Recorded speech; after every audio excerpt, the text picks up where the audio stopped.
এই অঙ্কটিতে দেখো কি আছে, একটি বর্গাকার ভূমি বেষ্টিত বক্সের, তো বক্সের ভূমিটা হচ্ছে বর্গাকার, বলাই হলো বর্গাকার। মেঝের ক্ষেত্রফল 144 বর্গ সেন্টিমিটার, ঠিক আছে। বক্সটির উচ্চতা 10 সেন্টিমিটার অর্থাৎ সেমি সেন্টিমিটার হলে তার ভেতর প্রতি বর্গ সেমিতে 10 টাকা হিসেবে রূপার পাত বসাতে কত টাকা খরচ হবে? তো আমাদের টার্গেটটা কি দিয়েছে, তার ভেতর প্রতি বর্গ সেন্টিমিটারে 10 টাকা হিসেবে রূপার পাত বসাতে কত খরচ হবে। তো আমাদের বের করতে হবে যে ভিতরের কত এরিয়াটা আছে, ঠিক আছে, কত বর্গ সেন্টিমিটার এরিয়া আছে বক্সটার ভেতরে। তাহলে আমরা বের করতে হবে যে 1 বর্গ সেন্টিমিটারে 10 টাকা খরচ হয়, তাহলে যত বর্গ সেন্টিমিটার বেরোবে সেই বর্গ সেন্টিমিটারে 10 টাকা হিসেবে কত খরচ হবে, ঠিক আছে। তো একটু ছবি আঁকলে তোমাদের সুবিধা হবে। এবার দেখো বলা আছে একটি বর্গাকার ভূমি বেষ্টিত বক্স, তো বক্সটা যদি এরকম হয়, বক্সটাকে আমি খোলা বক্স আঁকছি।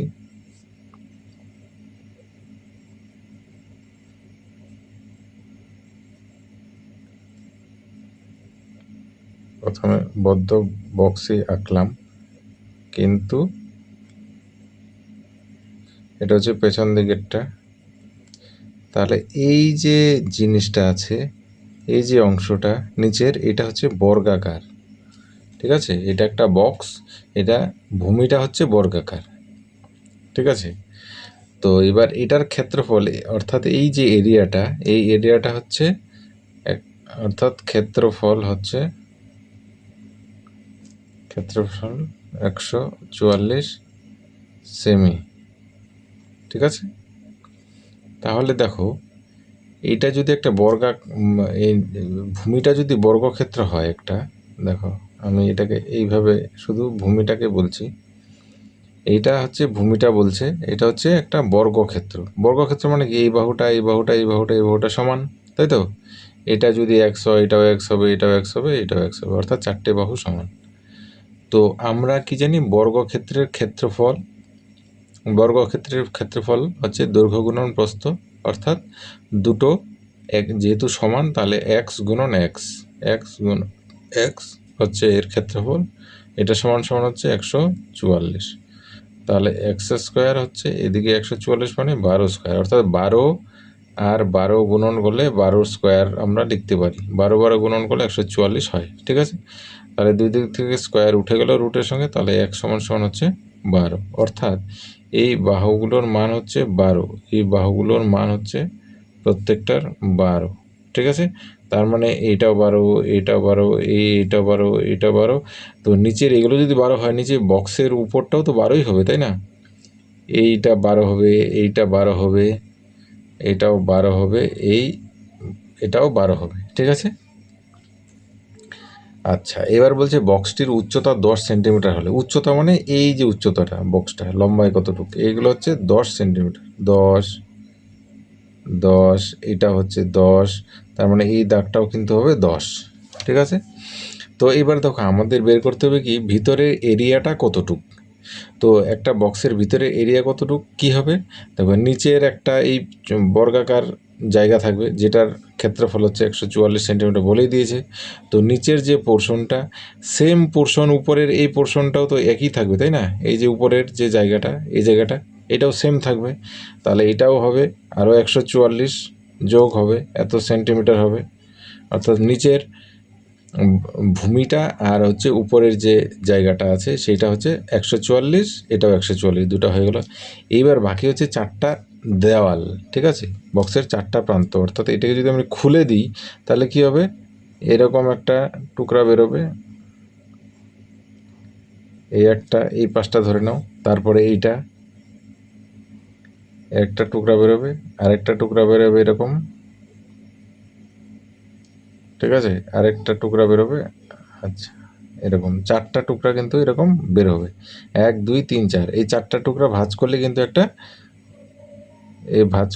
এরকম একটা স্কোয়ার বক্স তৈরি হবে, ঠিক আছে। তাহলে একটা বক্সে 4টে পাশ আছে। তো এবার দেখো এই হাইটগুলো কতটুকু, এই হাইটগুলো কতটুকু বলে দেওয়া আছে 10 10 সেন্টিমিটার। তাহলে এটাও 10, এটাও 10, এটাও 10, এটাও 10, এটাও 10। এবার হচ্ছে এই জায়গাগুলো কতটুক, এই জায়গাগুলো কতটুক, যেহেতু নিচটা এই দেখো এটার সঙ্গেই তো এটা আটকে আছে তাই না, একসঙ্গে এটার সঙ্গে এটা আটকে আছে, তাহলে এটা যদি 12 হয় নিশ্চয়ই এটাও 12 হবে, 12, এগুলো প্রত্যেকটাই 12 12 করে হবে। ঠিক আছে, তো তাহলে দেখো এইটার এরিয়াটা কী হবে, এটাকে যদি আমি সোজা লম্বা করি, সোজা লম্বা করলে কি হবে দেখো, এরকম হবে, ঘটনাটা এরকম হবে,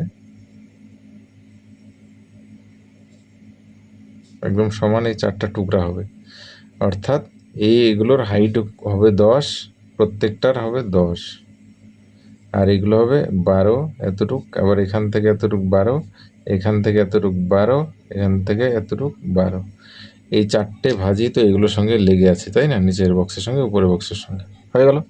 তাহলে দেখো এইটা কিন্তু একটা আয়তক্ষেত্র হয়ে গেল না। এবার এই আয়তক্ষেত্রের ক্ষেত্রফলটা আমরা কিভাবে বের করতে পারি, এই আয়তক্ষেত্রের ক্ষেত্রফলটা দৈর্ঘ্য গুণন প্রস্থ, তাহলে এই দৈর্ঘ্যটা কত, 12 যোগ 12 যোগ 12 যোগ 12, তাই তো, তার মানে হচ্ছে 48, তাই তো, আর এই প্রস্থটা কতটুকু, 10 গুণন হচ্ছে 10, অর্থাৎ এই যে টোটাল এরিয়াটা, অর্থাৎ বাক্সের যে 4টে দেওয়াল আছে, 4টে দেওয়ালের এরিয়া হচ্ছে, এরিয়ার ক্ষেত্রফল হচ্ছে 48 গুণন 10। ঠিক আছে, এই টোটাল হচ্ছে দৈর্ঘ্যটা, অর্থাৎ এই বর্গক্ষেত্রের পরিসীমাটা যে দূরত্ব সেইটা, আর হচ্ছে এই উচ্চতাটা। ঠিক আছে, তাহলে 48 গুণন 10 সমান সমান হচ্ছে 480 বর্গ সেন্টিমিটার, এটা হয়ে গেল। তাহলে 4টে দেওয়াল আমাদের হয়ে গেল, এবং দুটো উপর আর নিচের হচ্ছে টোটাল হচ্ছে কত, 288 সেন্টিমিটার হয়ে গেল। ঠিক আছে, তাহলে টোটাল ভিতরের টোটাল ক্ষেত্রফল কত, টোটাল ক্ষেত্রফল হচ্ছে এখানে 288, আর হচ্ছে এখানে এই 4টে দেওয়ালের জন্য হচ্ছে 480, তো টোটাল কত, 480 আর হচ্ছে 288, তাহলে কত হলো, 8 8 8 16 6 হাতের 1 4 2 6 কে 7, 760 এত বর্গ সেমি। ঠিক আছে, তাহলে টোটাল ক্ষেত্রফল, বক্সের ভেতরে টোটাল ক্ষেত্রফল বের হলো 768 বর্গ সেন্টিমিটার। ঠিক আছে, তাহলে দেখো এখানে কি বলা আছে, এখানে বলা আছে দেখো প্রতি বর্গ সেমিতে 10 টাকা হিসেবে খরচ হয়, অর্থাৎ 1 বর্গ সেমিতে 10 টাকা করে খরচ হয়, তাহলে এত বর্গ সেমিতে কত টাকা খরচ হবে, এটার সঙ্গে 10 দিয়ে গুণন হবে, 768 গুণন 10 সমান সমান হচ্ছে 768, একটা পিছনে শূন্য হয়ে যাবে, এত টাকা হয়ে যাবে এটা। ঠিক আছে, 1 বর্গ সেন্টিমিটারে 10 টাকা লাগে, তাহলে এত বর্গ সেন্টিমিটার কত লাগবে, গুণন 10 হবে, তাহলে পিছনে একটা শূন্য হয়ে যাবে, 7680, এই যে দেখো এইটা হয়ে যাবে কিন্তু অ্যান্সার। কিছুই না, আমরা কি করলাম, এইখানে যেহেতু বলেছে, আমি আবারও বলে দিচ্ছি, এইখানে যেহেতু বলেছে বর্গাকার, দেখো উপরে কি লেখা আছে, বর্গাকার ভূমি বেষ্টিত, অর্থাৎ ভূমি মানে নিচটা, ভূমিটা হচ্ছে বর্গাকার, মানে 4টে দিক সমান, বর্গাকার ভূমি বেষ্টিত বক্সের মেঝের ক্ষেত্রফল 144, এই টোটালটার ক্ষেত্রফল দেওয়া আছে 144, তাহলে একটা বাহুর দৈর্ঘ্য আমরা বের করে নিলাম, কত হচ্ছে 12, তার মানে প্রত্যেকটা সাইডে হচ্ছে 12, তো এইটা যদি 12 হয় নিশ্চয়ই উপরটাও 12 হবে, একই হবে তাই না, বক্সটা তো অন্য কিছু বলেনি, বক্স এবার হচ্ছে এই নিচের যা ক্ষেত্রফল আর উপরের যা ক্ষেত্রফল একই হবে, এই নিচের ক্ষেত্রফল 144, উপরের ক্ষেত্রফল 144, তাহলে দুটো প্রান্ত আমরা পেয়ে গেলাম, টোটাল 288। এবার হচ্ছে এই বডিটার 4টে যে দেওয়াল আছে, 4টে সাইড আছে, 4টে সাইডের ক্ষেত্রফল কত আমরা এইভাবে বের করলাম, ছবি বোঝানোর সুবিধার জন্য, এটা একটা সাইড, এইটা একটা সাইড।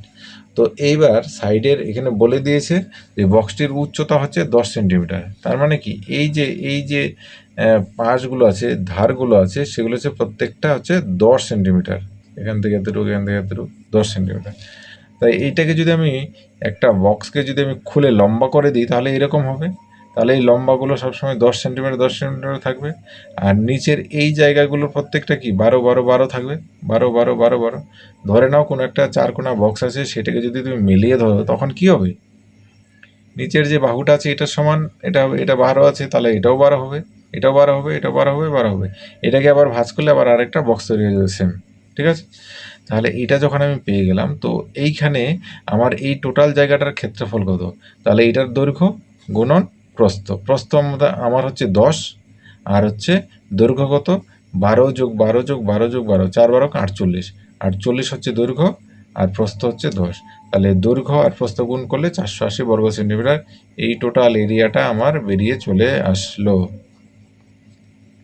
ঠিক আছে, তো এইখানে যদি তুমি একটা বের করে দিয়ে 4 দিয়ে গুণন করতে, কারণ 4টে সমান হবে, তাহলে একটার ক্ষেত্রফল কত, 10 × 12, তার মানে হচ্ছে 120। তাহলে 120 এরকম 4টে আছে, তাহলে 120কে 4 দিয়ে ভাগ করলে কত হবে, 480। ঘুরে একই। ঠিক আছে, তুমি যেভাবে যাও, তোমার যুক্তি তোমার নিয়ম যদি ঠিক থাকে, অবশ্যই অঙ্কটা একই জায়গায় পৌঁছাবে। হয়ে গেল। আচ্ছা, যাই হোক, তাহলে এই 4টে দেওয়ালের আমরা ক্ষেত্রফল বের করলাম 480, আর দুপাশের উপর আর নিচে এই দুটো তলের বের করলাম 288। তাহলে টোটাল ক্ষেত্রফল কত, আমি তো প্রত্যেকটা জায়গায় রূপর পাত বসাবো, তাহলে প্রত্যেকটা জায়গায় মানে টোটাল ক্ষেত্রফল হচ্ছে 288 যোগ 480। এই 288 আর 480 যোগ করলে 768 হয়, এত বর্গ সেন্টিমিটার। আমরা ভেতরের পুরো কতটুক এরিয়া আছে সেটা আমরা বের করে নিলাম। এইবার বলা আছে যে প্রতি বর্গ সেমিতে 10 টাকা হিসেবে খরচ হয়, অর্থাৎ 1 বর্গ সেন্টিমিটারে হয় 10 টাকা খরচ। তাহলে 768 বর্গ সেন্টিমিটার কত খরচ হবে, গুণন 10, গুণ 10, এটা দিয়ে 10 দিয়ে গুণ করলে পিছনে একটা শূন্য হয়ে যাবে, তাহলে এত টাকা হয়ে যাবে। হয়ে গেল অ্যান্সার। দেখো, অঙ্ক এখানে কিছুই না, জাস্ট তোমাদের বোঝানোর সুবিধার জন্য এত কিছু ড্রয়িং করতে হলো, এইভাবে বুঝালাম যেন তোমরা অঙ্কটা বুঝতে পারো, তোমাদের মৃত্যুর আগ পর্যন্ত যেন অঙ্কটা তোমাদের মনে থাকে। ঠিক আছে, যখন তোমরা জিনিসটা বুঝে যাবে, তখন তোমরা পরীক্ষার খাতায় অনায়াসে প্রত্যেকটা অঙ্ক করতে পারবে। জিনিসটা তোমাকে বুঝতে হবে। তুমি 20-30 যখন বুড়ো হবে, তখনও তোমাদের অঙ্ক এই জিনিসগুলো মনে থাকবে। বেসিক জিনিসটা যদি তোমাদের ক্লিয়ার থাকে, সারা জীবন তোমাদের অঙ্ক মনে থাকবে। ঠিক আছে, তো আশা করি অঙ্কটা তোমরা বুঝতে পেরেছো প্রত্যেকেই, আশা করি কোনো ডাউট নেই এখানে। তো তোমরা যদি চ্যানেলে নতুন হয়ে থাকো, অবশ্যই চ্যানেলটিকে সাবস্ক্রাইব করে দিও এবং সঙ্গে সঙ্গে বেল আইকনটি প্রেস করে দিও, ফলে আমি যখন নতুন কোনো ভিডিও আপলোড করব তখনই তোমার কাছে সঙ্গে সঙ্গে নোটিফিকেশন চলে যাবে, তুমি সঙ্গে সঙ্গে ভিডিওটা দেখতে পাবে। আর একটা জিনিস খেয়াল রাখবে, বন্ধুদের সঙ্গে বারবার বলি, বন্ধুদের সঙ্গে অঙ্ক করো, একই সঙ্গে বসে 2 বন্ধু মিলে অঙ্ক করো, তাহলে অঙ্ক করার ইচ্ছাটা জাগবে। তোমার ইচ্ছা না থাকলেও বন্ধুর ইচ্ছার জন্য দেখবে দুজনেরই অঙ্কটা করা হয়ে গেল। ঠিক আছে, যখন তুমি না বুঝবে বন্ধু তোমাকে বোঝাবে, বন্ধু না বুঝবে তখন তুমি বোঝাবে, বোঝাতে গিয়ে দেখবে আরও অনেক কিছু জিনিস তোমরা অঙ্ক থেকে আবিষ্কার করতে পেরেছো। অঙ্ক যখন তুমি সাকসেস করবে, কোনো একটা অঙ্ক যখন দেখবে, অঙ্ক যখন তুমি করতে পারছো কোনো একটা অঙ্ক, দেখবে তোমার মনের মধ্যে কতটা আনন্দ হয়, সেই আনন্দটা নিয়ে আসো। ঠিক আছে, অঙ্কগুলো করবে, যখনই দেখবে যে না আনন্দ হচ্ছে, তখনই বুঝতে পারছো যে তোমার প্রোগ্রেস হচ্ছে, যে আমি একটা অঙ্ক পারছি, তখনই ভাববে যে তুমি অঙ্কে এগিয়ে যাচ্ছ, স্টেপ বাই স্টেপ উপরে উঠছো। ঠিক আছে, তো এর জন্য কি অঙ্ক তোমাকে এক্সারসাইজ করতে হবে, অঙ্কের কোনো মুখস্থ হয় না, অঙ্কে যুক্তি দিয়ে বুঝতে হয় জিনিসটা। ঠিক আছে।